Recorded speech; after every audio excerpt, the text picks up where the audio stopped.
이상 반응은 어떤 게 뭐 별 것은 없는 것 같아요. 아직까지는 뭐 지금 뭐 이렇게 아프고 저희가 뭐 이제 안 나오고 이런 건데. 예. 네. 보통 통상적인 백신의 부작용들입니다. 그러니까 네. 제일 접종과 관련해서 많이 나오는 게 이제 접종 부위가 이제 붓고 아픈 거죠. 근데 이제 이것 관련해서 제가 한 가지만 좀 말씀을 드리면 우리가 보통 근육 주사나 이런 걸 맞으면 이렇게 비빕니다. 예. 이게 많이 비비라고 이제 얘기를 옛날부터 들어왔는데 예. 백신은 절대로 비비면 안 돼요.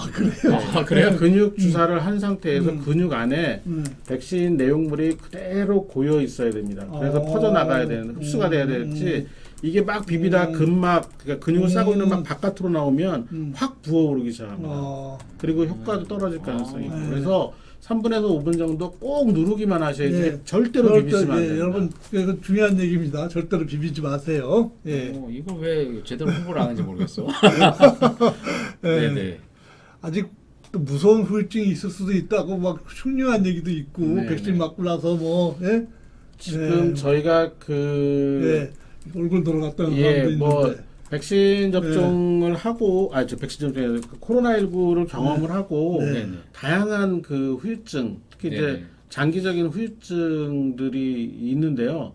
근데 이게 지금 그 레지스트리를 만들어서 관리를 해야 되거든요. 네. 근데 아직 이게 그 제가 알기에는 국가에서 관리하는 레지스트리가 구축이 안 된 걸로 알고 있습니다. 일부 환자를 보는 그 병원이나 이런 데서 이제 그 의료기관 단위로 그런 레지스트리를 만들어서 관리하는 그런 분들도 일부 계신 걸로 알고 있는데 이걸 좀 꼭 좀 해야 됩니다. 왜냐하면 지금 코로나19를 경험한 뒤에 이게 이 신체적이든 정신적이든 상당한 후유증에 시달리는 분들이 있습니다. 실제로 아무 문제 없이 생활하는 분들도 계시지만 그래서 이런 부분들을 관리하기 위해서 그런 레지스트리를 등록 시스템을 만들고 주기적으로 아주 장기간 뭐 3년, 5년 이상 추적을 하는 게 저는 맞다고 봅니다. 지금 뭐 이런 옛날 말로 하면 구안화사라고 네, 하죠. 네. 이렇게 얼굴이 돌아가는 것부터 해서 탈모도 있다 그러고 네. 막 여러 가지가 있는데 저런 것도 있지만 실제로 저희가 중증 환자 같은 경우는 스테로이드를 많이 쓰거든요. 덱사메타손이라는 스테로이드를 굉장히 고용량으로 오래 쓰는데 네. 그게 그렇게 고용량으로 오래 쓰면 여러 가지 부작용이 있지 않습니까? 뭐 치료제 부작용이네. 네. 그러니까 단순히 감염만으로 네. 감염만이 문제가 아니라 네. 실제 치료 과정에서 투여한 약제에 의한 부작용도 생길 수가 있거든요. 네. 예를 들면 스테로이드 오래 맞으면은 고관절 같은 데가 무혈성 괴사 생기지 네. 않습니까? 이제 이런 거를 추적을 해줘야 되거든요. 네. 근데 이제 그런 시스템이 아직 없는 게 조금 아쉬운데 빨리 만들어야 될 것 같습니다. 네. 집단 면역 성공할 수 없다 이렇게 비관적인 뉴스도 막 나오는데 이러면 굉장히 불안해지는데 하여간 접종 완료 후에는 종식될 것 같으세요? 지금 같은 고민은 많이 줄어들 것 같습니다. 그러니까 네. 실제로 지금 뭐 이스라엘의 데이터들이 많이 나오고 미국도 이 접종이 활발하게 일어난 지역이나 이런 데서는 정말 드라마틱하게 감소한다라는 데이터들이 그래요? 나오고 있거든요. 그래서 희망적이네요. 그럼. 예. 네. 그러니까 저희가 뭐 코로나19가 유행한 이후에 코로나19 이전으로 돌아갈 수 없다라고 얘기하시는 분들이 많이 계신데 네. 완전히 돌아갈 수는 없다고 하더라도 네네. 우리가 이렇게 지금 막 경제적 자영업자나 소상공인들이 그냥 정말 대책 없이 이렇게 손실을 보고 피해를 입고 이런 상황에서 벗어날 정도까지는 갈 수 있다고 저는 생각을 하기 때문에 예, 백신 접종은 정말 열심히 해야 된다고 생각합니다. 영원한 종식이 어려우니까 공존하자. 뭐 이렇게. 아마도 코로나19는 네. 인플루엔자처럼 먼저 변할 가능성이 많고 그 다음에 뭐 수천 년, 뭐 수만 년이 지나면 감기처럼 될 것 같습니다. 그래. 수만 년 후에. 네.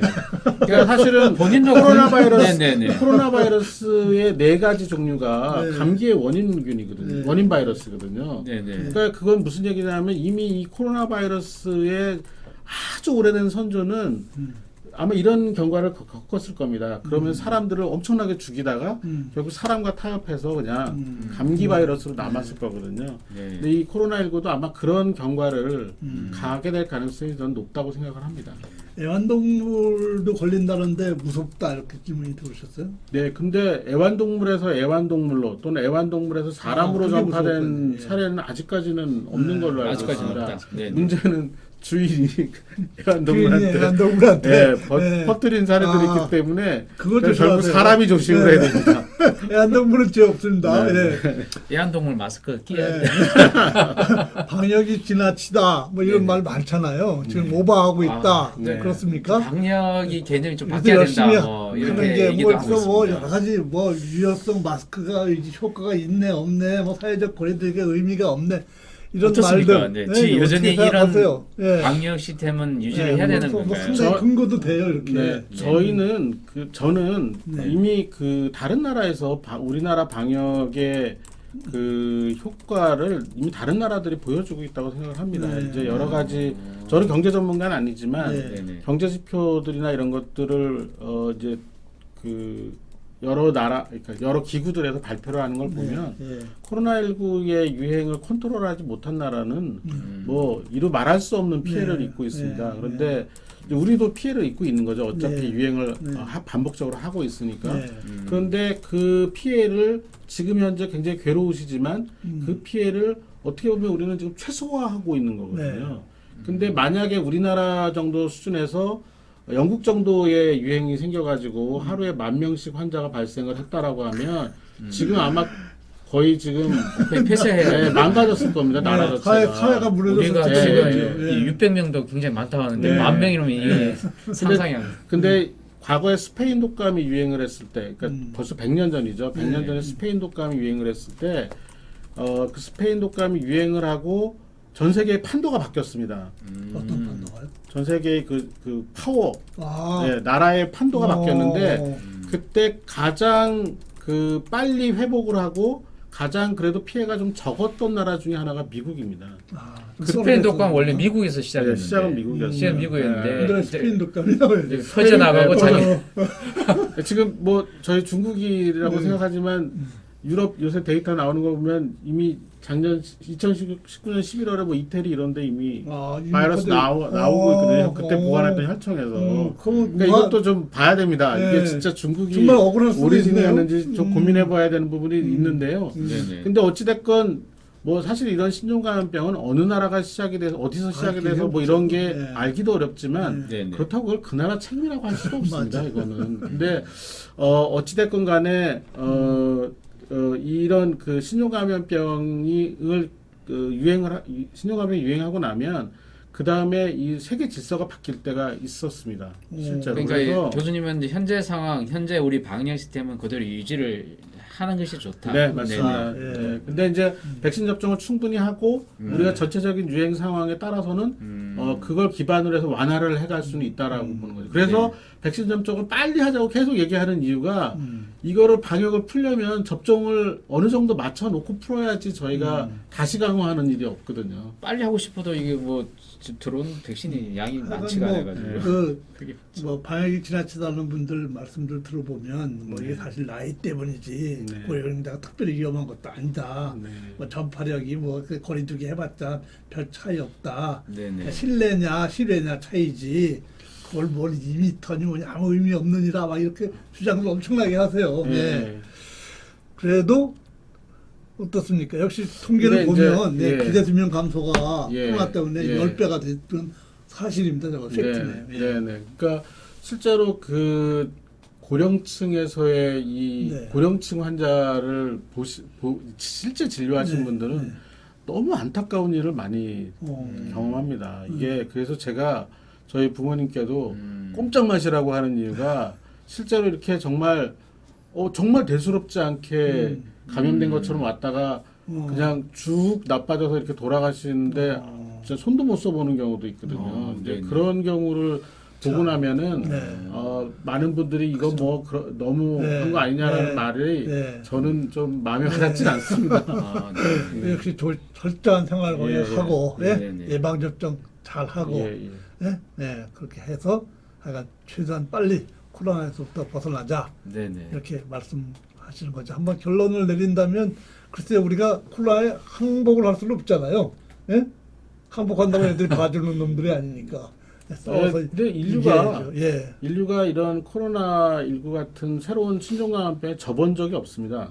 아 그래요. 예, 졌으면 존재하지 않겠죠. 네, 네. 그런데 뭐 어떤 피해가 크냐 작냐의 차이일 뿐이지 계속 이겨왔습니다. 어떤 형태로. 근데 이제 네. 지금은 저희가 새로운 의과학적인 기술들까지도 갖고 있기 때문에 네네. 당장의 그 어려움이 조금 진행이 되고 있고 힘들긴 하지만 분명히 저희가 이걸 극복을 하고 이겨낼 거라고 저는 생각합니다. 선생님 그 말씀하신 게 더 섬찟해지는데요.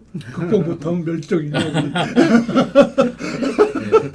이겨왔기 때문에 존재하는 겁니다. 하여간 다양한 노력들을 많이 하세요. 이번 MIT에서 이 맞습니다. 파장 가지고 네. 바이러스를 뭐 이렇게 막을 수 있다고 주장을 하고 우리나라에서 최초 연주회가 열립니다. 초연이. 네. 네네. 그 아주 아, MIT에서 작곡했어요. 네네. 잠시 광고를 네, 하고 네, 네. 네. 우리 단골 출연자십니다. 아, 네. 이런 노력으로 우리가 네네. 열심히 노력하면 네네. 또 기도도 열심히 하면 코로나에서 벗어나기를 바랍니다. 끝으로 결론 한번 네, 해주시죠. 네, 말씀 마지막 네, 마지막 시청자 마무리 말씀. 아, 예. 마무리 말씀부터. 뭐 굉장히 어려운 시간을 1년 이상 지내고 계신데요. 네. 제가 조금 아까 말씀드렸지만 저희가 이깁니다. 이기는데 네. 네네. 얼마나 피해를 적게 갖고 이기느냐가 그 다음 또 저희가 스퍼트를 하는데 큰 영향을 미칩니다. 그래서 뭐 이제 이런 말이 이제 귀에 들어오시지 않으실 수도 있지만 조금만 더 참고 조금만 더 노력을 하고 특히 백신 접종이 되면 주변 분들에게 접종을 좀 적극적으로 권해주셨으면 하는 바람입니다. 감사합니다. 그래도 하반기에는 완벽하게 끝나겠죠? 예. 네, 네, 맞습니다. 오늘 조금 방송 시작이 늦어졌는데 다시 한번 네네. 사과 말씀드리고 그 대신에 저 알찬 내용으로 네네. 해드렸다고 생각합니다. 네, 좀 좋은 말씀 감사합니다. 이렇게 어려운 걸 해주셔서 바쁘신데. 네, 다음에 또 그럼, 뵙겠습니다. 다음 주 목요일 날 안강쌤의 만성 통증 통증 이야기 이야기를 하겠습니다. 다음 주 목요일까지 여러분 안녕히 계십시오. 네, 다음에 뵙겠습니다. 네. 네. 아유.